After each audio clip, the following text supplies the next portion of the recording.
YCP అధినేత జగన్ తీరుపై మంత్రి కందుల దుర్గేష్ ఆగ్రహం వ్యక్తం చేశారు. జగన్ 2 నాలుగుల ధోరణి మానుకోవాలి అన్నారు. గతంలో అమరావతికి మద్దతిచ్చి ఇప్పుడు నదీ పరివాహక ప్రాంతం రాజధానికి సరికాదని మాట్లాడటం దారుణమన్నారు. అమరావతితో పాటు విశాఖను అభివృద్ధి చేస్తున్నామని మంత్రి క్లారిటీ ఇచ్చారు.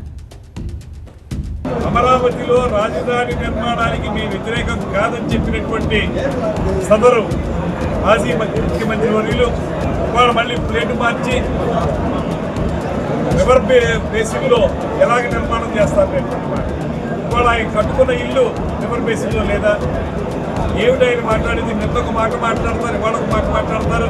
ఆయన అధికారంలో ఇప్పుడు 3 నెలల సిద్ధాంతం పెట్టి 3 రాజధాని నిర్మాణాలు అన్నారు. ఇవాళ మళ్ళీ అధికారం కోల్పోయిన తర్వాత అమరావతికి సహకరిస్తూ ఉన్నారు.